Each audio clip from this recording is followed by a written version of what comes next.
Right. So, Okay, welcome to Step 10 and 11 meeting of Cocaine Anonymous. Step 10, continued to take personal inventory, and when we were wrong, promptly admitted it. It is now with great pleasure that we introduce our first speaker, Fred L., who's going to share around 20 minutes on Step 10. Over to you, Fred. Thank you. all right. Thank you so much.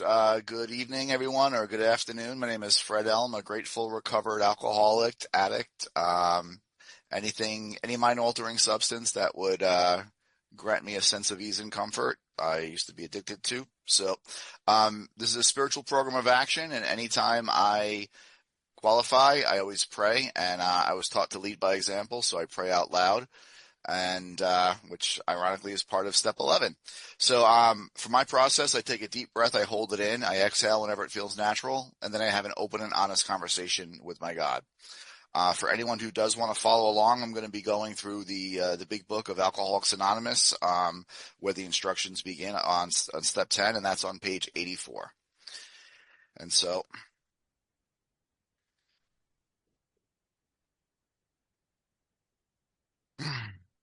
thank you, God, for helping me with that deep breath, getting me centered in this moment, helping me shut off my mind, and becoming present.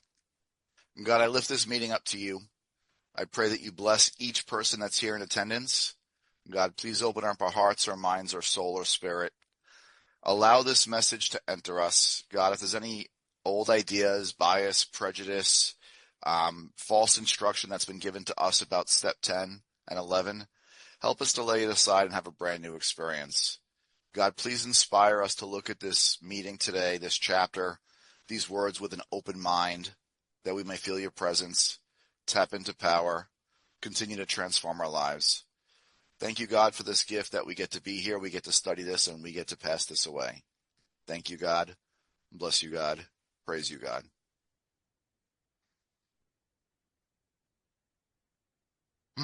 All right. So, on page 84 and in the big book of AA, and the instructions that are in this on step 10 are very, very specific. And anytime I sit down with someone, we go through this line by line, page by page, word for word, prayer by prayer, And if I read step 10 off the page, off the shades, I'm continuing to take personal inventory. So what inventory did I previously take? And that was my written fourth step. And so I was taught to still write out my inventory today. My sobriety date's March 26, 2008. I'm sober 17 and a half years. And if I get jammed up, I take it to prayer, and God either removes the resentment, and if he doesn't, it means there's something he wants me to learn from this experience, and I need to write it out. And so I write it out the same way that I do my step 4. And my step 4, I do very deep and very thorough. So we're not talking about 4 today, we're talking about 10, but I'm going to be referencing that as well. And so it says this thought brings us to step 10. So what thought are they referring to? That these 9-step promises will always materialize if we work for them. And that's a promise. Every promise has a catch. The promise is these will always materialize. The catch is they need to work for them. And so the same thought goes with me into step 10. We're going to read some very amazing promises very soon, but if I want to experience these promises, there's action I need to take in order to effectuate this. And so the suggestion that they're giving is that I continue to take personal inventory. So again, what inventory have I previously taken? That is my written fourth step. And it says we're also going to continue to set right any new mistakes as we go along. So this means as I'm going out and I'm making my 9-step amends, I'm also diving into step 10 at the same time frame. Okay, and it says we vigorously commence this way of living as we cleaned up the past. So that word vigorous jumps out at me. Why? Because we first read that in the previous chapter in how it works. And they talk about once we go from step 3 into step 4, vigorous action. And so this is another reference to me to that fourth step, inventory. So how did I vigorously take inventory previously? By putting pen to paper. I wrote it out. That had an effect. That pen is a spiritual tool. When I write it out, it allows me to bypass the conscious mind and go deep within. So God will speak through my pen, not through my words. And so We vigorously commenced this way of living. So we are just now commencing it. We're just starting this way of life. So if I was deconstructed in my step one experience, and then step two gives me hope, step three, I make that decision, and then the work that I'm doing up until this point is rebuilding me. It's getting me unblocked. So now I have conscious contact on a deep level, assuming I'm still making my 9-step amends as they are laid out in the book. So it says we have entered the world of the spirit. And, this book does not mince words. So 84 pages plus the doctor's opinion plus the prefaces and a lot of work that we've done to get to this point. And I'm just now beginning this way of living, and I'm just now entering the world of the spirit. And so I need to pay attention to these words. So if I've now entered it, what do I need to do in order to maintain this growth? And it tells me that in the next sentence. My next function is to grow in understanding and effectiveness.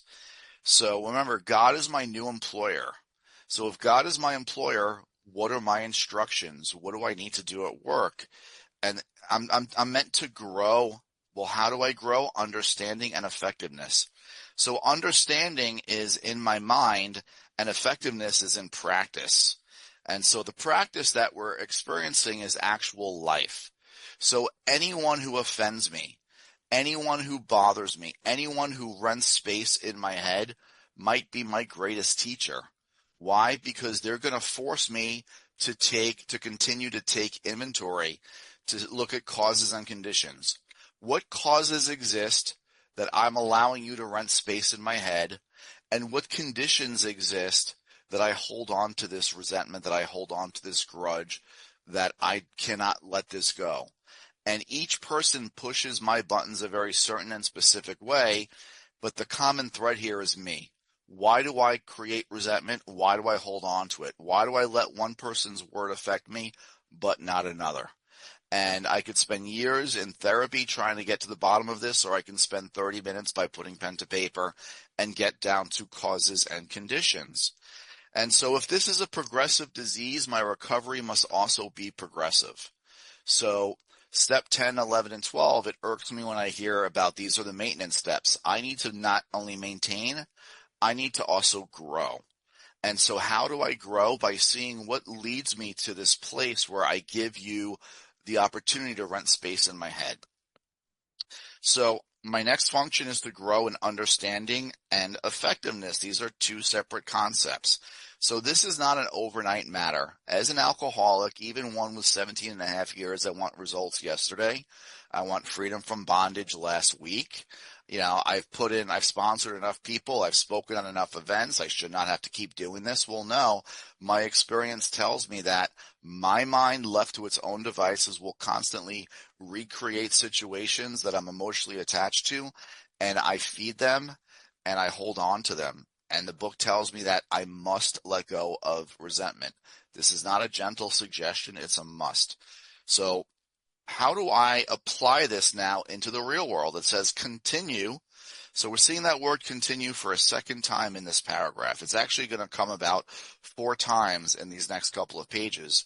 So the book wants me to continue taking the action that previously did that worked. So for me, this is writing it out. So I'm watching for selfishness, dishonesty, resentment, and fear. Why? Because these are triggers for me. And these can manifest on any given moment based off of a situation. So it doesn't say if these crop up, but when these crop up. I'm a human being having a spiritual experience. And so when these crop up, meaning when I have human moments, it doesn't say we ask our sponsor to show us what to do. It doesn't say we go to a meeting and we share about it and it gets cut in half. It doesn't say I bitch and moan about it. No, it says we ask God at once to remove them. And so, anytime something crops up, I have a prayer. I call it the resentment prayer, and it's based off of the inventory instruction from the 4th step. God, please allow me to see that so-and-so is a child of God and perhaps spiritually sick just like me. God, please allow me to grant them the same patience, tolerance, and pity I grant a sick friend. God, please save me from being angry. Thy will be done. So I'm asking God to change my perception of this person from being someone who, is a a-hole who constantly offends me. If I could look at them as being perhaps spiritually sick just like me, I can now look at this through God's eyes, which means there's a lesson here that I need to learn. Why do I give this person false power? And so God either removes it or he doesn't. It's very black and white. It's very point blank. If God removes the resentment, then great. If he does not remove it, it's because I need to write it out, put pen to paper. I'm going to learn something about myself from this person. And it always comes down to, why am I giving this person false power over me? So once I have this awareness, it says we discuss them with someone immediately. Doesn't say we sit on it. So if I'm discussing it with someone immediately, and then make amends quickly if I have harmed anyone. And so when I write out my inventory, I share it with my sponsees. My sponsor doesn't want to hear about it. My sponsees who are doing this the same way, it shows them that I'm human, that I suffer from a spiritual malady, but I'm also using my tools. And I will, on WhatsApp, I'll create a voice note and I'll read it off, and then I'll ask God, please show me who I should share this with. And I share it with people. And the mechanics of this instruction bring me right to God, and then I bounce this off other people. As we read in the previous chapter, it says we choose the person or persons with whom to share this intimate and confidential step. So I could share my written inventory off, as many people as I choose. And they're not meant to guide me. They're not meant to tell me on what to do. Just if something jumps out at them, they'll share that insight. But just by me fulfilling this process, God will remove that resentment. And so it says, then we resolutely turn our thoughts to someone we can help. And so this is important. So during the day, I'm a resentment machine. If I wake up at 7 a.m. by 7:30, I'm already on my fifth resentment, and that's me on a good day. So my mind will constantly conjure this up. And so I could be having a rough day at work. I can't put pen to paper. I don't even have time for prayer. So what do? I start to think about other people. All right. I'm in New York right now, my wife and my son. When I finish work, what could I do to help them? Can I do the dishes? Can I go downstairs to help out with dinner? Is there someone I need to reach out to just to see how they're doing? A very simple change in my thinking can actually change my perception of the situation. And it's a constant reminder that my idea of reality is vastly skewed. I suffer from this delusion, this illusion, and I believe the lies. And so by turning my thoughts to someone I can help, it changes my perception, aligns my thinking on a spiritual plane, and then I start to think a lot differently. And so love and tolerance of others is my code. This is just me accepting people for who they are. That's it. And so now we have these 10-step promises, and I use these today as an acid test. So it says, we have ceased fighting anything or anyone, even alcohol. So notice it has nothing to do with the drink or the drug at this point. Am I in conflict with another person? Or am I in conflict with myself? So taking a quick look at that, if I'm in conflict with another person or myself, it means I'm not receiving the 10-step promise. If I'm not receiving the 10-step promise, it means I'm blocked off. If I'm blocked off, I need to get unblocked. How do I get unblocked? By prayer, meditation, and written inventory. Okay, so I put these in the form of a question with my sponsees. Are you in conflict with someone? Are you fighting with yourself? Are you tempted to drink? It says, for by this time sanity will have returned. We will seldom be interested in liquor. So do I have lingering thoughts about liquor or cocaine or any mind-altering substance? Take the drink or the drug out of it. Anything that could take me out of self. Is it sex, money, pornography, affection? Anything that I'm looking at as a spree, shopping, exercise, eating. All right. If I'm now becoming often interested in something else, I'm not receiving this 10-step promise. It means I'm blocked off. Take it back to basics with prayer, meditation, written inventory. If tempted, we recoil as if from a hot flame. We react sanely and normally, and we find that this has happened automatically. Okay, so I can't work on my defects. I can't work on choosing not to drink. It's a byproduct of being spiritually connected, of being tapped into God. So it says that we will see that our new attitude toward liquor has been given us without any thought or effort on our part. It just comes. So that word new is a spirit, means that this is a supernatural gift. So God can, not only can he relieve me of the obsession, but he can change my thought process, my attitude, my reactions, but I need to allow him. So it doesn't say that I need to work towards this. It says that this happens naturally. So the goal of AA, the goal of CA, the goal of any of these 12-step programs has the same goal: tap into power. Okay, people love to say acceptance is the answer to all my problems. It's not. Power is the answer. Acceptance comes as a byproduct of being tapped into power. The same thing with this change in my thinking. So it happens by me living by the 12 steps. That is the miracle of it. We are not fighting it, nor are we avoiding temptation. We feel as though we have been placed in a position of neutrality, safe and protected. So everyone that's sitting here right now, I challenge you, ask yourself, do you feel neutral with the world? Do you feel safe and protected? If I feel vulnerable, exposed, highs and lows, that's a clear-cut indication I'm not receiving God's grace. I'm not receiving this promise. Why? Because I'm blocked off. I need to become unblocked. I can't do a spot check inventory to find it. I need to put pen to paper. That's the only thing that works for me and those that I work with in my lineage of sponsorship. And so it says, we have not even sworn off. Instead, the problem has been removed. Okay, I lost the power of choice. I can't choose not to drink. I need that choice to be taken away, that if there's alcohol in front of me, I look at it and I see right through it. There's no thought, there's no analyzing, there's no trying to talk myself into something. It has to happen naturally. It has to be a byproduct of being tapped into power. So it says it does not exist for us. We are neither cocky nor are we afraid. That is how we react as long as we keep in fit spiritual condition. And so if you want to get physically fit, what do? You change your lifestyle and you go to the gym and you do this on several times per week. The same thing with spiritual. When I'm hungry, my body lets me know that it needs food and I feed.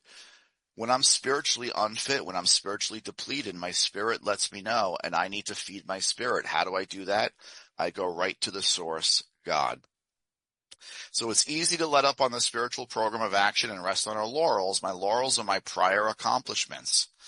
And 17 and a half years go out the window. All I have is today.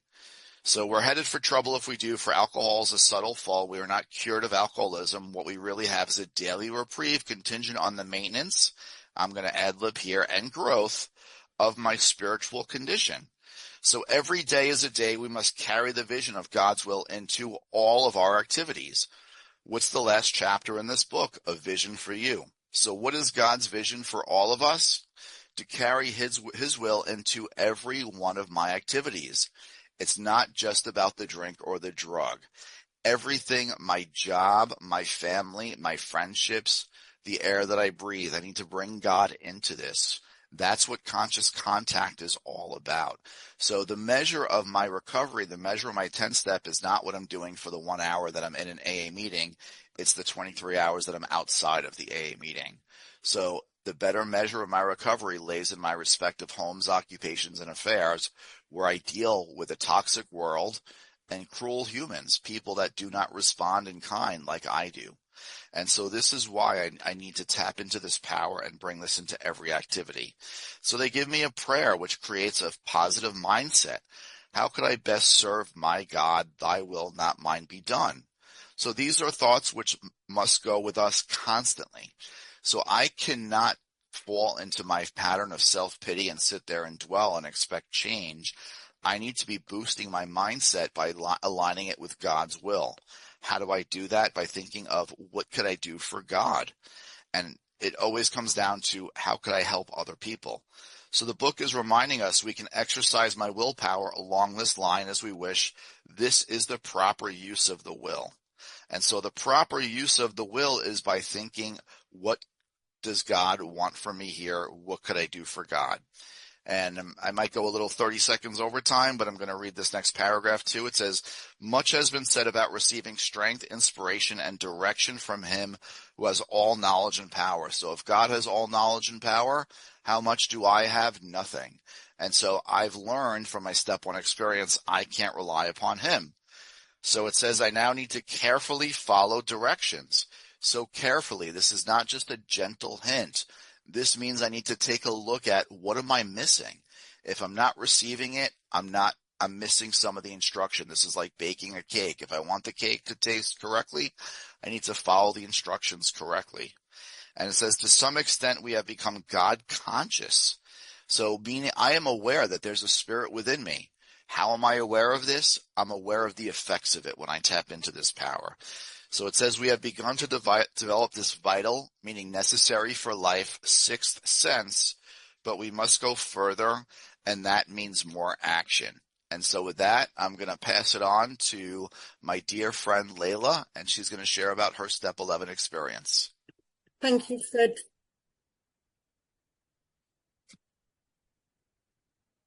Thank you, Fred, for your share. So step 11, sort through prayer meditation to improve our conscious contact with God as we understood him, praying only for his will for us and the power to carry that out. So it now gives me great pleasure to welcome our second speaker, Leila Kay, who will now share on step 11 for 20 minutes. Thank you.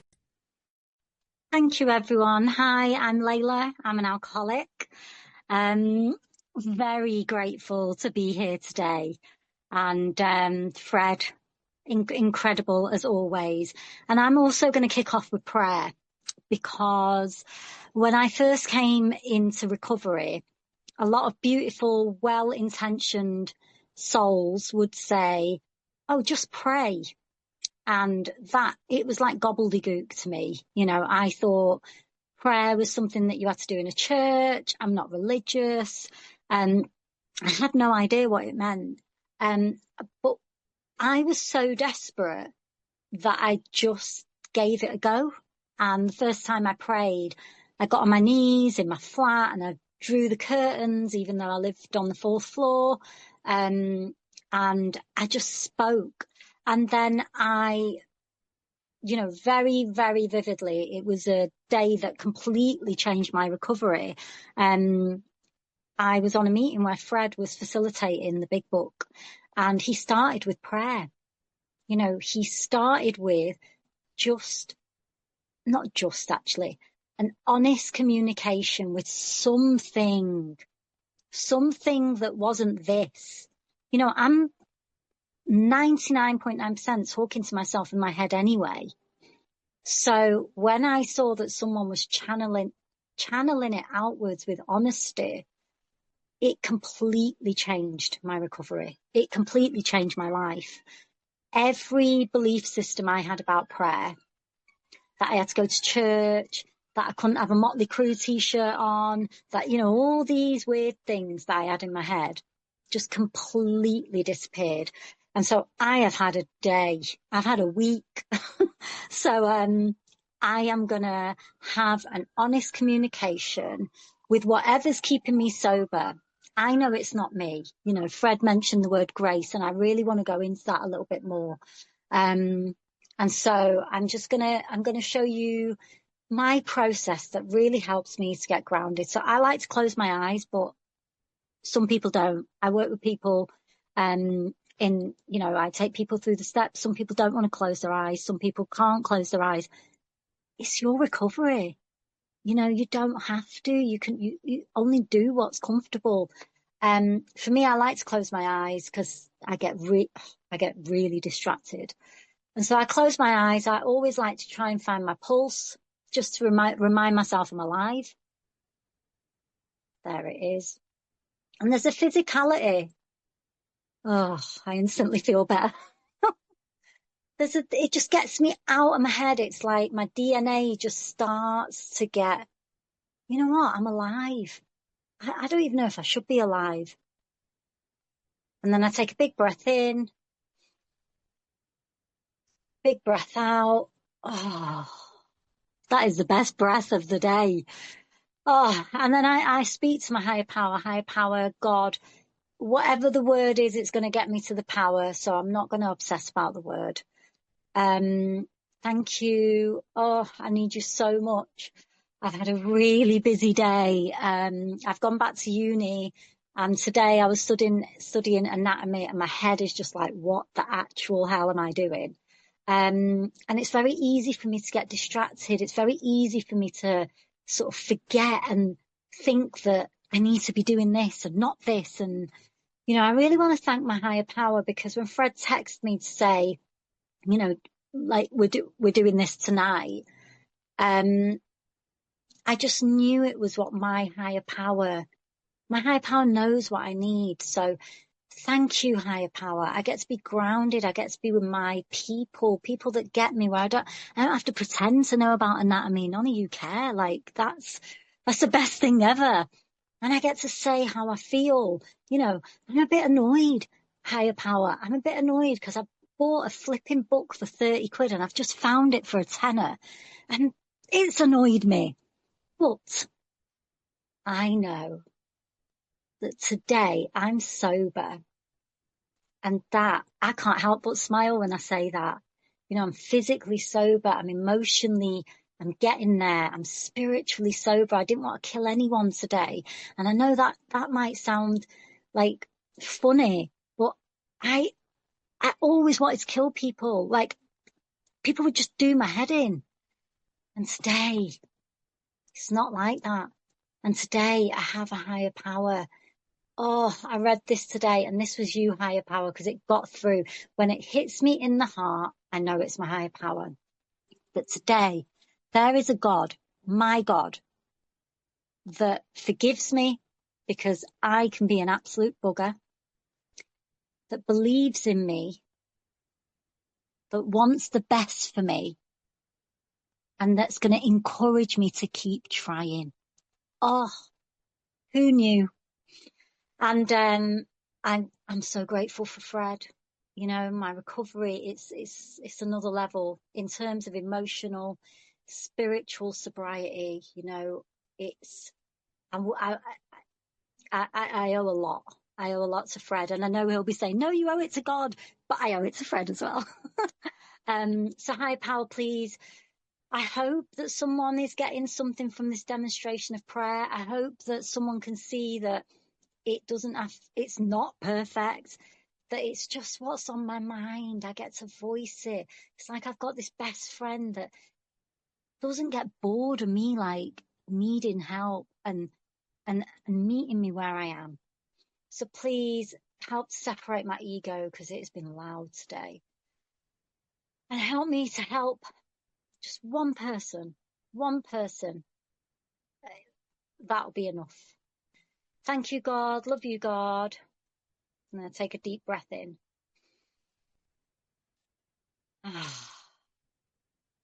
And it always works. I just feel like back in the room again. I just feel like this. I feel grounded. And I know that's taken up a lot of time, but I think it's so important for me, because I got really obsessed with recovery in terms of thinking that I was doing something wrong, or that this person must be doing something better than me. And prayer for me, I started doing it early on, just communicating. And honestly, it took about 6 weeks for me to feel something. I don't know what it was, but it was something. And I'm not someone that likes to do something for 6 weeks if I'm not getting instant gratification. But I had that gift of desperation. I was 9.5. Oh, actually, it's quite ironic. I was 9.5 years. I thought I was sober because I wasn't drinking, but I was doing a lot of cocaine. So I remember in my second meeting when I said, yeah, I was sober for 9.5 years. And someone came up to me at the meeting. They went, you did nothing for 9.5 years, no drugs, nothing. And I was like, oh no, I was doing loads of coke every weekend. She went, yeah, I don't think that's classed as being sober. I remember being really annoyed and like going, well, at least I wasn't drinking. But, these are the things, the belief systems that Fred was talking about that I truly believed. I truly believed that I didn't have um, anything wrong with me. But I knew there was. Year on year, my life was getting worse. I was using more. And then I came into recovery, and I just knew, for me, all roads lead to alcohol. Like, I know that, as in, I, that, me, all the drugs that I was taking, in hindsight, thorough step 4, 5, taking other people through this work, I was like ripe for a relapse. My head was telling me the next time I used, I'm going to have a shot of Jaeger before bed to help me sleep because, my heart's racing, I can't sleep. And, I came into recovery just in time, just in time. And I wanted to speak a little bit about my process. I don't know why process makes it sound really clinical, and I don't mean it like that. But so my step 11 starts tonight. Like, I do a nightly review, and I'm just going to give you a little highlight from my nightly review. And you know what? I am going to boast about this, but I haven't missed a nightly review for over 4 years. And I have got an ego about it, and I am going to boast about it. But my amazing sponsor, Fred, tells me that God uses my defects for assets. So I'm going to use that boasting as an asset. Because for me, the nightly review, Fred taught me to write inventory to get unblocked as part of my step 4, but also continuing as my step 10. I love writing inventory, but I can't be bothered. Like, the thought of writing a resentment inventory, I put it off. So, top tip, you do a nightly review and you have to write less, like step 10s, because it's like I'm flushing the toilet every night rather than letting it all pile up and then I've got to get a plunger and get in there. But don't get me wrong, I've got some deep resentments that I do have to write step 10s. And when I'm actually doing it, I do enjoy it, but sometimes I just can't be bothered. And so I highlight from my step 11 nightly review last night. I always start with prayer. And again, Fred, thank you. I always pray, God, help me to see what you would have me see in the light that you would have me see it, free from morbid reflection, obsessive guilt, fear and dishonesty. Part of step 10 prayer, I think. I need that to separate me from the truth, because the last thing that I need, the thing that's going to separate me from my God and doing God's work and staying sober, is being hard on myself. That guilt and shame. I heard someone say once, guilt and shame does not come from my God. Anger does, because it's an actual feeling. Can't be in recovery and never get angry. But guilt and shame, that's like some enemy, whatever, like stuff that it weighs me down. And so some of the things I always say, God, what were my defects today? What were my highlights? Yesterday, instantly complaining. Oh my gosh, I could not stop complaining yesterday. Intolerance, gossip, gossiping with other students about lecturers instead of just taking the thing to the lecturer. But I smile when I do it now, because I'm like, all I need to do is cultivate the awareness. As Fred said, the power isn't me. I can't change myself. I only need to cultivate the awareness so that I'm desperate for the change. I'm willing. My desire to stop drinking and using has been now replaced with a desire to change, a desire to do good. Like, who thought? I thought doing good was like the most boring snooze fest ever. But doing good, it brings me so much good.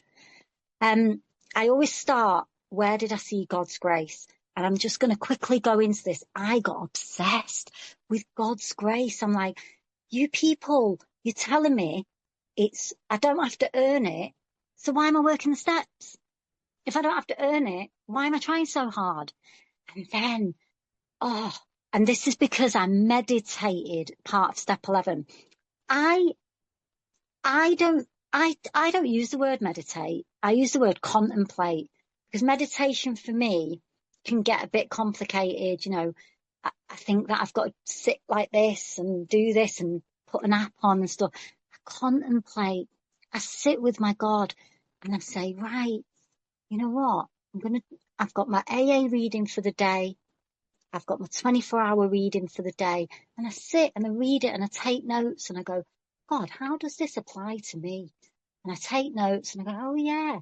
I put it in the personal, and then I ask, pray, what is it? What is it you want me to see today?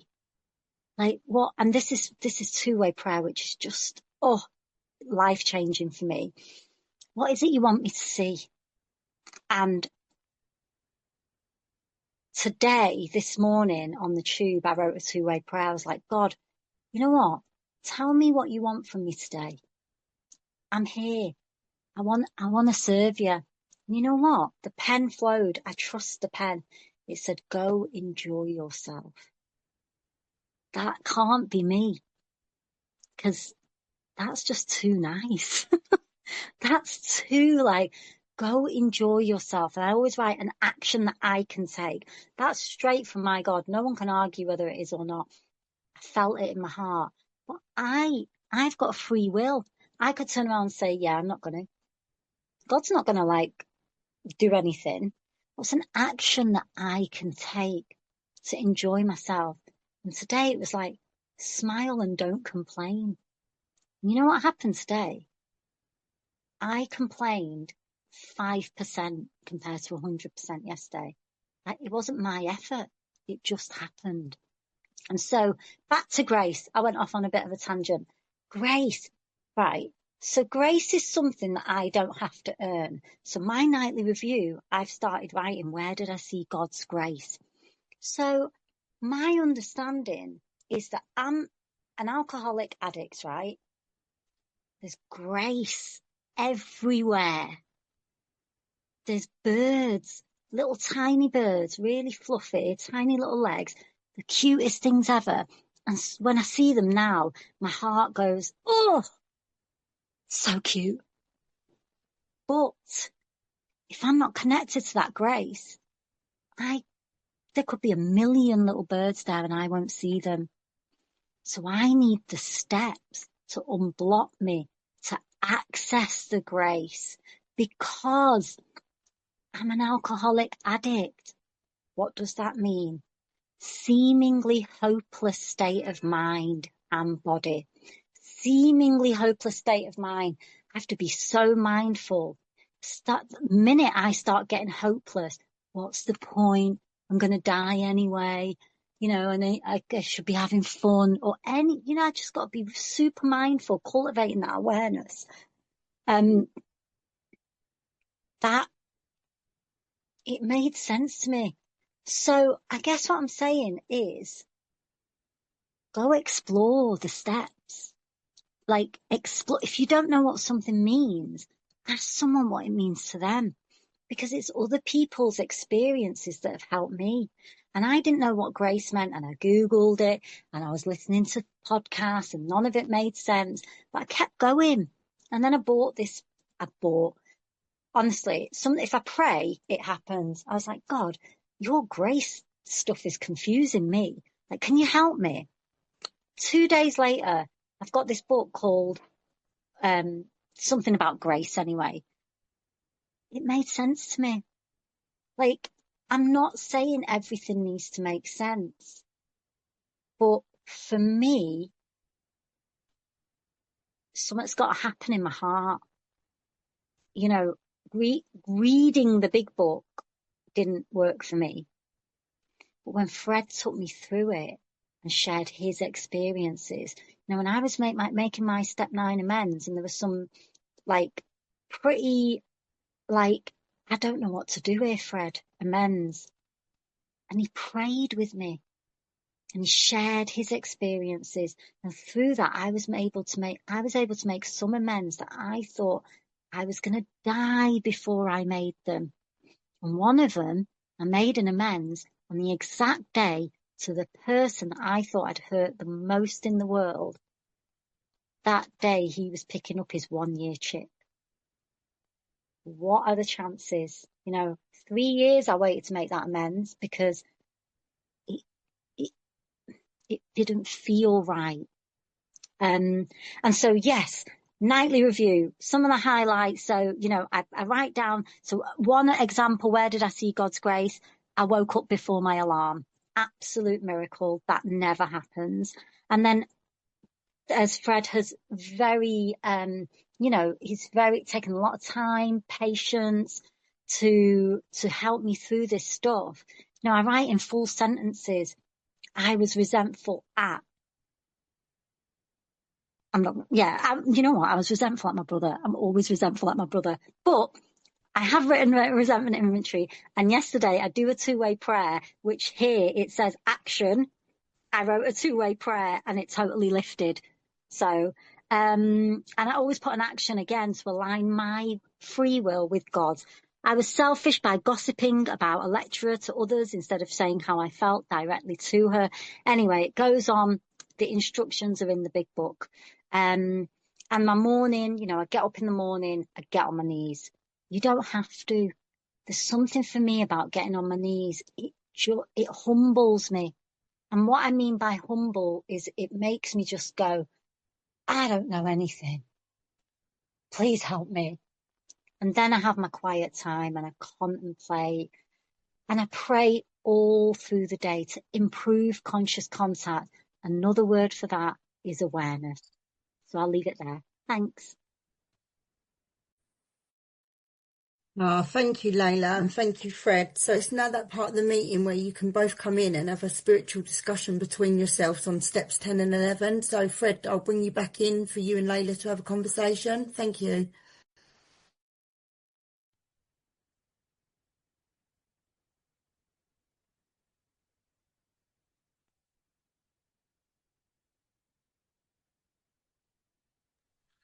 All right, thank you. I was muted. I was in Zoom jail. No, and thank you so much for that, Layla.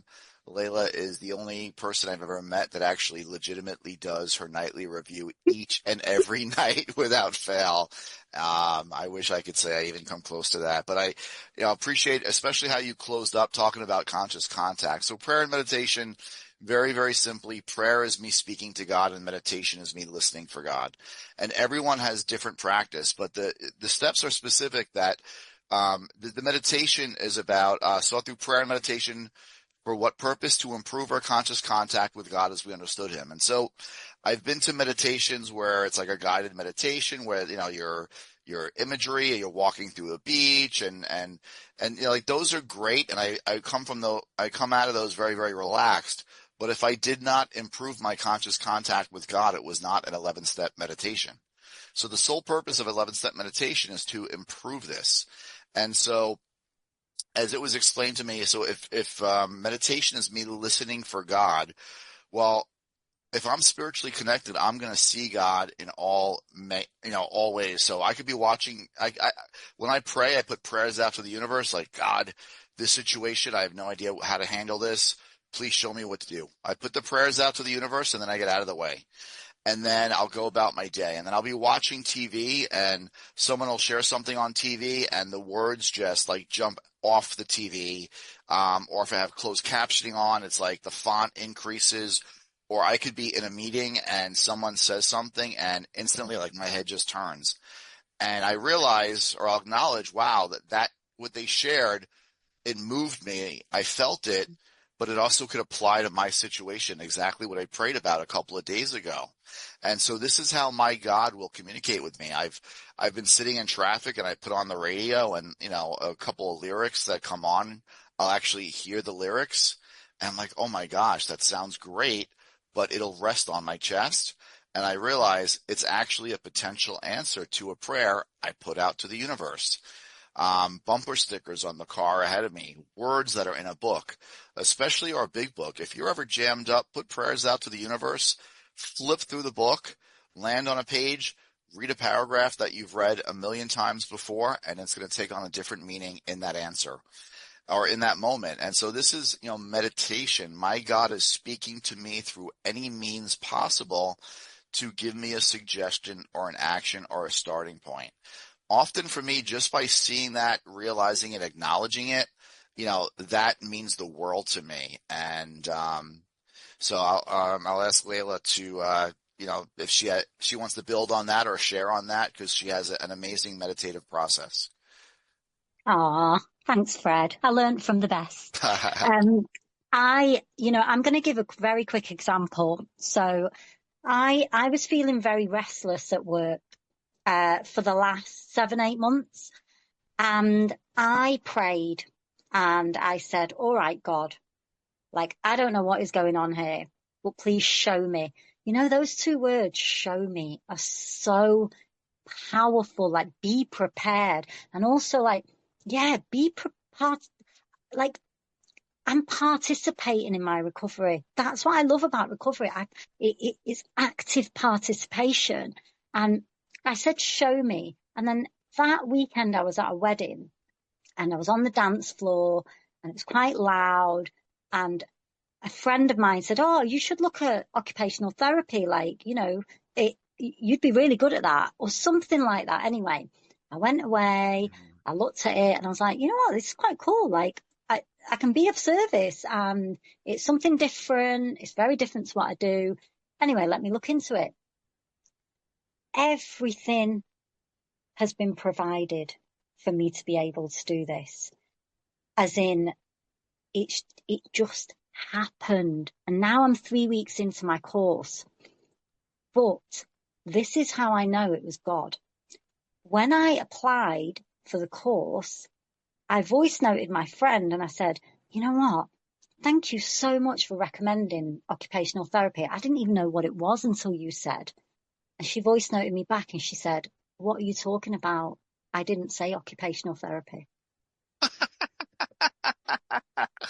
Like, serious. Like, I honestly didn't know what it was. And I was like, are you sure? She was like, why would I say? She was like, I wouldn't say that. Like, she's a nurse. Like, she's like, no, if I'm going to tell you to do something, I want you to be a nurse. So it just, it is amazing. But I am just going to share very quickly that it's okay to be blocked. It's okay to sometimes not be able to pray. And what I mean by that is like, yeah, the day before yesterday, I was so angry at someone. Like, I got flooded, when you're flooded with anger. And I just went, oh, I can't. It's like my brain and my heart just completely disconnected. And I couldn't do anything. So I just went in the bedroom and I sat down and I was like, all I have to do is not react. I let it pass. And then someone texted me asking me how I was. My perfectionism is off the scale when it comes to, like, Fred's laughing, when it comes to like, oh no, well, I need to say the step 3 prayer before I say the step 7 prayer. And oh, I didn't say this and I didn't say that.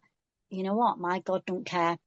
All my God cares about is me and wants the best for me and loves me and knows that I'm human. And, I've learned that from Fred. Like, Fred shared some stuff with me where, and I do put Fred on a pedestal because he's he's changed my life. But Fred shared with me some of the stuff that he's gone through and I'm like, wow, like, this is a guy that like, just, he goes through it. Like, and it helps me to be a little bit more human. Thank you.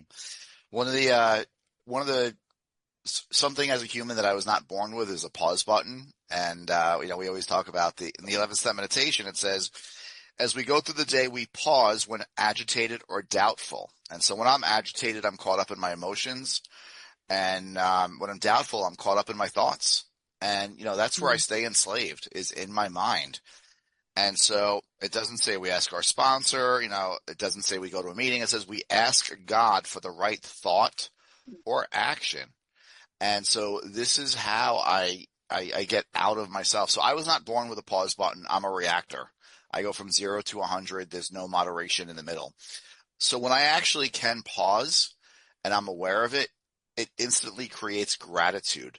Thank you, God, because that's not a natural phenomena for me as a person, as a human. Um, and so when this happens, all right, thank you, God, for this. Wow. All right, God, what is the right thought or action? Or the way that I usually phrase that question is, God, what would you have me do here?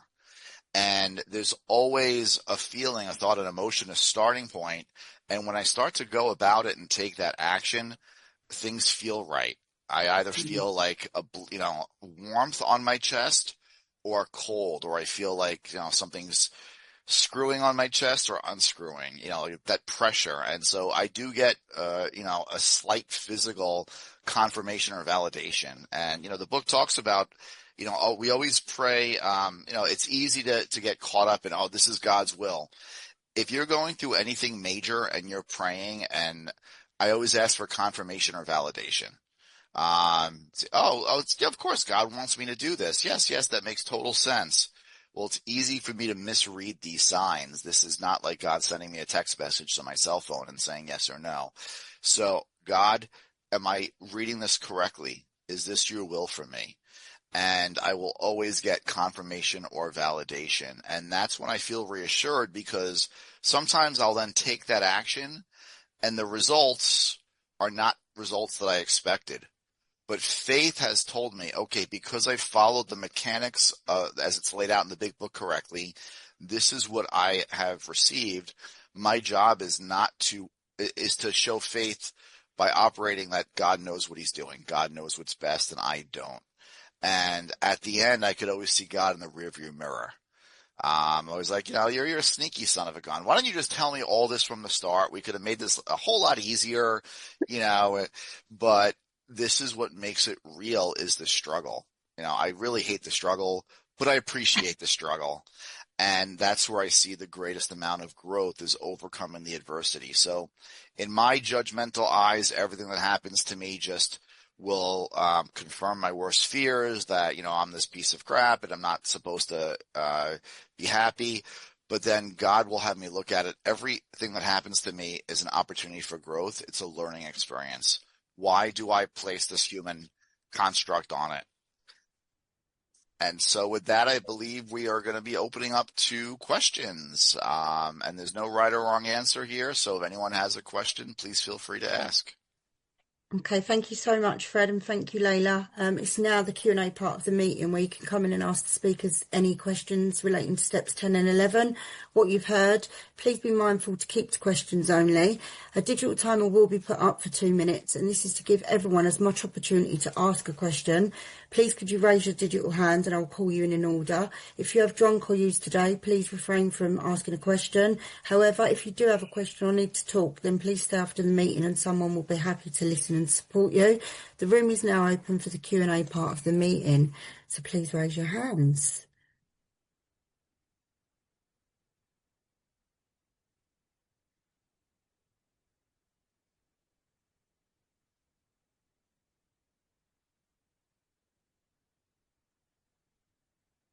See, we don't have no hands up. Leila, can I get a question from yourself, please? When you first came into the fellowship, was your prayer and meditation life the same as what it is now that you've gone through, or how has that adapted and changed as you've evolved through your journey in recovery, please? Oh, it's changed so much. It was very sort of robotic. It was sort of like I didn't believe. Honestly, I didn't believe it. I just thought it was. I just thought it was mad. You know what I mean? Like, because I was always so lonely. How could I possibly believe that there was something bigger than me that cared about me, that wanted to have a relationship with me? And that's why, the first 6 weeks, I felt like I was going a little bit mad. And then I went through this perfectionism stage where I had to say every prayer and I had to memorize all the words. And then Fred had me actually break down the step 3 prayer, step 7 prayer, and what it meant to me. Like bondage of self. I don't say bondage of self. I didn't even know what that meant. And thee, thy, though, this is just my process. I know a lot of people, they just say the step 3 prayer word for word, or the serenity prayer word for word, and it works. It just didn't for me. I felt like I was reading like Shakespeare or something, and I just couldn't do it. But now it's very personal, and it's less rigid, but deeper. I get it. Thank you so much for answering that question, Leila. Thank you. Next up, I see Martina. Do you want to come in with your question?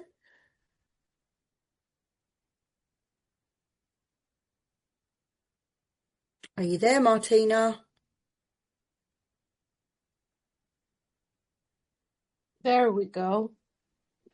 So hi, my name is Martina, alcoholic and addict. Thank you so much for the meeting, and thank you for all the service. And thank you guys. You make a real powerful speaker couple, so to say. It was absolutely amazing. I just wanted to thank you so much, and I love how much you spoke about, putting pen to paper. I have a sponsee who kept on writing their gratitude list or inventory on the phone to send me, like text message. And I said, try to stop doing that. Write. And she said after a few days that it was so cathartic, to just put the pen to paper and get everything down there. And it's just, for me, it's just a completely different feeling to text someone, rather, write and then maybe take a picture if you wish. And yeah, so I really liked that. And it was just, I feel so inspired. And you really, what's it called in English? You really completed each other in step 10 and 11. So thank you so much. Unfortunately, I have to leave, but I love you all, and thank you for making my day. Thank you. Thank you, Martina. Sally, you're up next with your question. Do you want to come in?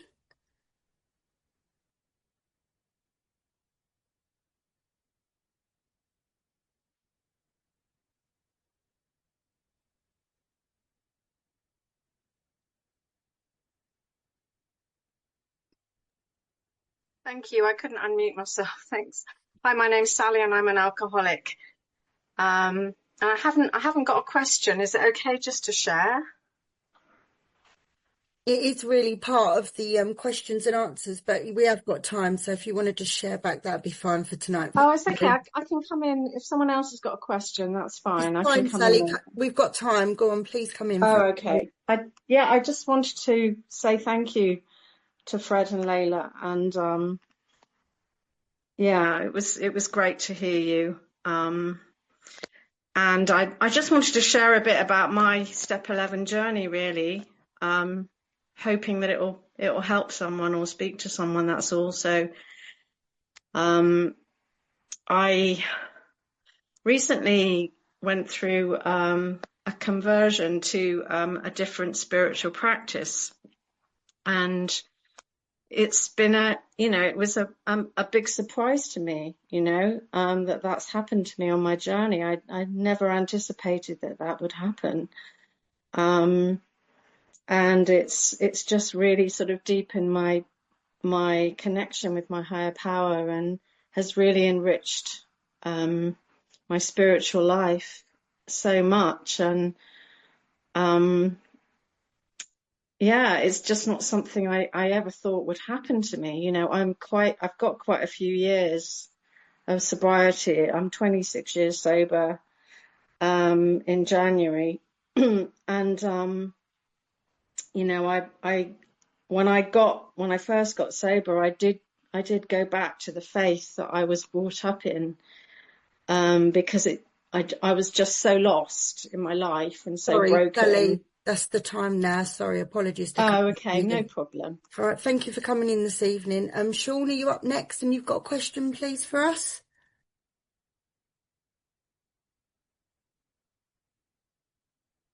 Can you hear me? You can hear me now. Thank you. Yeah, Sean, recovered alcoholic, and really, I'm just going to reiterate what everyone has shared back. It was really wonderful to hear both of you talking together, and just to have a little insight into your relationship with sponsor and sponsee. It was really a real privilege to see. Thank you both. Um, I took copious notes, and the one I wrote in capitals was, I need to improve my step 11 meditation, because that's when I hear, and you both gave me a little glimpse of how it works for you to, and whoever wants to pick this up. I just wanted to expand on this, because I've always been of the school, I think it was you, Fred, that alluded to this, was, using apps, guided meditation, TM, all the above.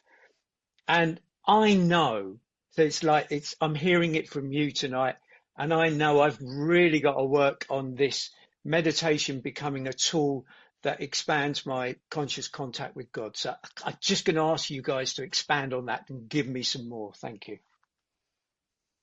Sure. So, there's no one size fits all to this. And that's what I love about AA is that, it's a personal journey.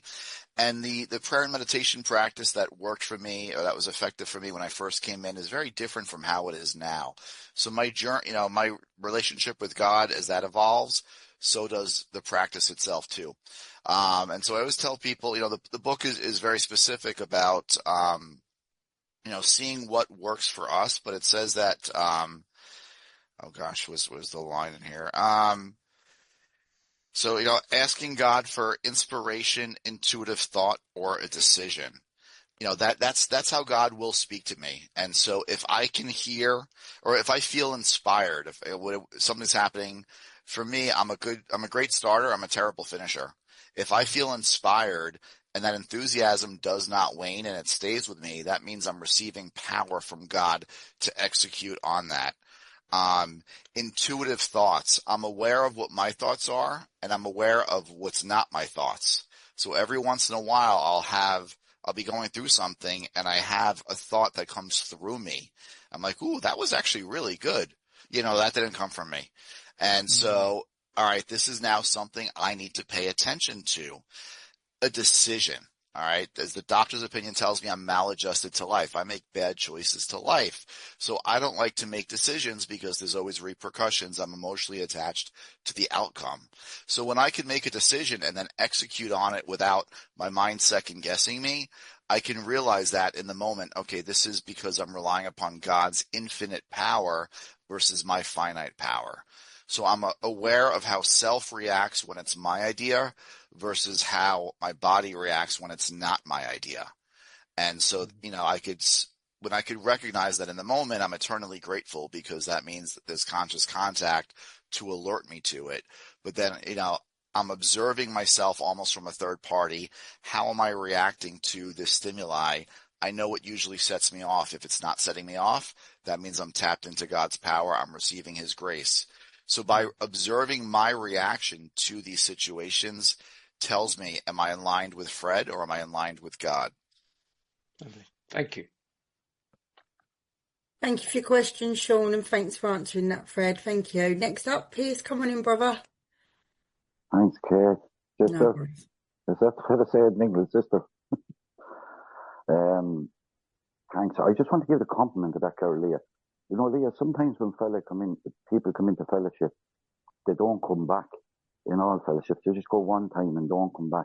And without steps and programs and books and leaving all that aside, sometimes people have this just little gift of a nice way about them.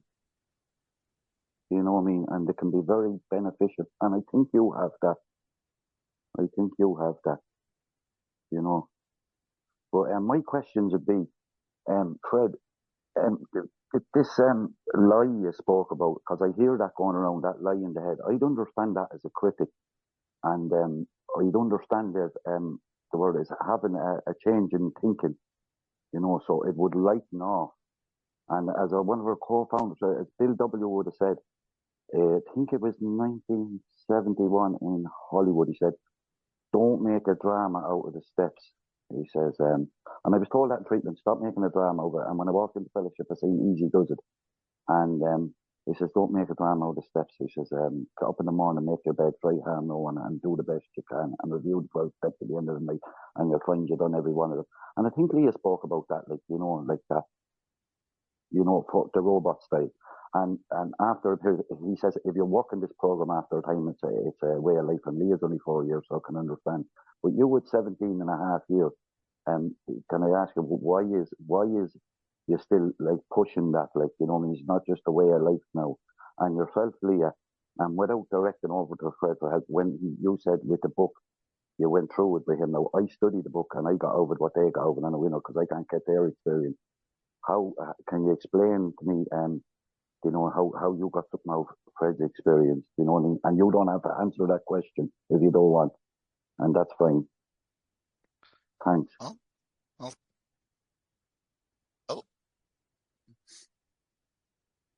Does that mean the meeting's over, or? No, that's for you to answer the question. Gotcha. Okay. All right. So yeah, there were a couple of questions there. I think you were asking me like what motivates me or what keeps me propelled to this. I drank for one reason and one reason alone. I love the effect produced by alcohol. So I do 12-step work because I love the effect produced by 12-step work. I'm a selfish person, and so I enjoy feeling good. Well, when I do 12-step work, when I pray, when I meditate, when I live this way of life, I feel good. I want to keep feeling good, so I keep doing this. I keep looking to improve my conscious contact with God. The steps are very individual and personalized, and so they lay out the mechanics of it. But as far as looking at the results, I think I see a lot of people, they try to cookie cutter, the results should look a certain way. And, the answer is no, because it's between that person and their higher power. When I teach this and people will ask, well, is this God? And I tell them, I can't answer that. Only you can. I can only answer what I'm aware of, of what's working for me, what's not working for me. I know myself, so I know what's me. So what's not me, I attribute, to this God idea. So even with respect to prayer and meditation, God doesn't feel my words, or God doesn't hear my words. He feels my intentions. What is my truth?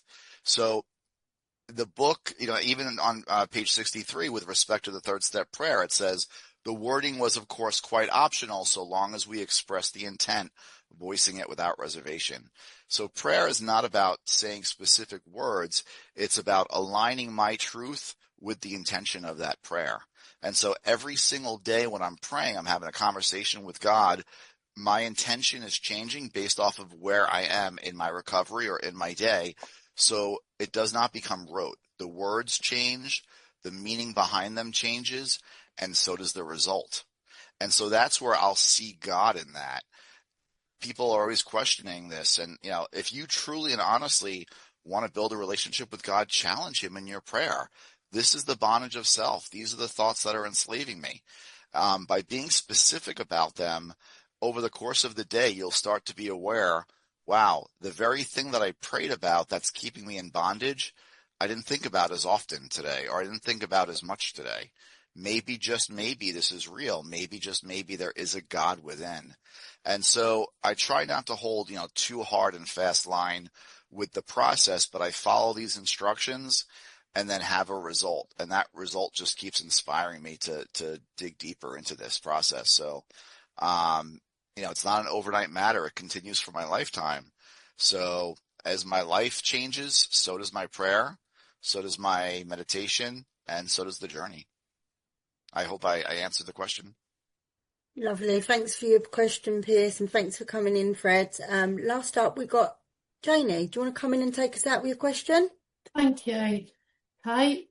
Thanks for your service tonight, and thank you, Leila and Fred. This question's directed at both of you. My experience, and thank you for great shares, both of you, you know, my experience through this relationship that I have with God, the power of my understanding, I found that my greatest moments have come out of my darkest times. And, you know, like when I've had massive upheavals in my recovery life, in my life in general, you know, them times when I think, oh my God, I'm never going to be all right again. Like, this is never going to go. This is, you know, them ones, it's going to be like this forever. I understand that there's people on here, I know there's newcomers on here as well, that are struggling, you know. Can you share an experience with us, just one each, where you've had a really tough time and what you did and what it was like when you got out on the other side, for a bit of hope? Sure. So God put something on my heart when you were when you were asking that. So I have to trust that this is meant for someone or someones that are here. So I was, 2012, where I'm living, a major hurricane happened. I got wiped out. I lost everything. I'm finally starting to rebuild. And then I was traveling, someone broke into my home and robbed me. And I went through this period where I was like, you know what? F you, God. I'm done with you. Okay. I'm doing everything properly where, you know, I'm not safe and protected. These terrible things happened to me. I didn't do anything to warrant it. And so I went through a period where for almost a month where I was not praying, and I started to work the steps backwards naturally. And then I was in so much emotional pain, but how do you pray and worship and build a relationship towards a God that you don't trust? And so I remember I was walking past the liquor store, and I wanted to see if this 10-step promise was still real. So I walked in there and I'm looking at the liquor, you know, tempting fate, like a great alcoholic that I am. And I still had that revulsion within me. Like, I do not want this at all. And I was like, all right, thank you, God, but F you, God. Like, and so it came to a jumping off point, bottom of page 25. I have two choices: continue to blot out the intolerable consciousness of life as best as I could, or the other, to accept spiritual help. So I'm at that jumping off point, and I said, all right, God, I'm in so much pain.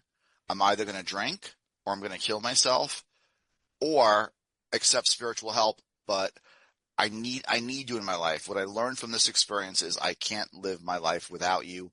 But how do I rebuild from this? How do I overcome this when I'm so angry at you? God, give you permission. You come into my heart, change me. I'm aware that I'll never be happy if I don't have this relationship with you. And I don't want to hold on to this anger and this hatred towards you. So please help me, God. I can't do this on my own. I don't know what it looks like to lay this aside, but I know that I need you in my life. That level of willingness was enough for God to come in and reduce that hatred, that anger, just enough to where I could start to pray through gritted teeth. And then I rebuilt this relationship with God from scratch. And so now when I have sponsees that, you know, they share something that was tumultuous, something horrible that happened to them in recovery while they're doing the proper thing, I share with them as well too.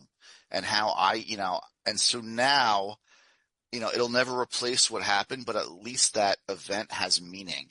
So my greatest asset today is my testimony, because I could change the trajectory of another person's life, which can then affect their entire family, their entire future. So if that pain that I went through today has meaning, then at the end of it, I could say, thank you, God, and I could accept it for what it was, rather than just repeat it in my head over and over and over and over again, where I end up being tortured. So I hope that helps. Absolutely. Leila, do you have Yeah. Thank you for your question. So about 2 years ago, so I'm 4.5 years in, one day at a time. And about 2 years ago, I was writing a resentment inventory on myself because I just didn't feel right. And I knew that something wasn't right, but I didn't know what. And in the resentment inventory, I felt the pen said, you know, I believe it was my God, you need to seek professional help. And I'm like, for what? Like, I don't understand. So I made an appointment with the doctors, and the doctors diagnosed me with a very life-threatening eating disorder, which I had no idea I had. Like, seriously, no idea. And so for 21 weeks, I had to go to an eating disorder clinic. And, you know, like, I'm two and a half years into recovery. I'm like, yeah, this is working. This is amazing. And then suddenly I'm like, what the actual hell? Like, how is my recovery? I was so confused because I was like, how can you do this to me, God? Like, I'm working my recovery. I don't want to drink. I'm sponsoring a lot of people. I'm doing everything that you want me to. And now I've got to do this. And I remember the first day I had to, and God is amazing, you know, a very, very, very close friend of mine, in the program, she was there for me because she's got the same disorder as me. And the first day I remember sitting on the bench outside that clinic, and I remember saying to God, I'm not your friend. I'm not your friend. I can't believe you're doing this to me. And I remember I felt my God say, ring this person. And I rang her and I said, I don't want to go in. She was like, yes, you do. It's okay. And there was something physically pulling me down on the bench. I couldn't get up to walk into this clinic. And it was her love. It was Fred's love.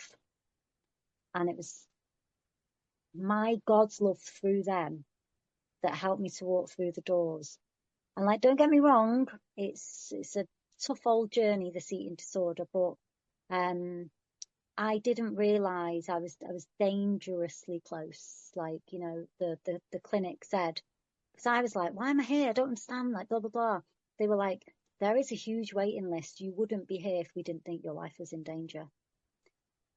So, you know, now, exactly like Fred said, I see it, that it makes me relatable to other people now in recovery that have got something similar. And also, I now see it as an act of love from God to say, look, I love you so much. I really need you to see what's going on in this part of your life. I was a little bit like, you know, magic wand, no, not going to drink now, I'm all right. And it was like, no, no, now I have to live, innit? I have to live. So yeah, thanks for asking the question. That's beautiful. Thank you, both of you. Thank you. Oh, lovely. Thanks, guys. So that's the end of Q&A, but not the end of the meeting. If everyone wants to come in and unmute and show the appreciation.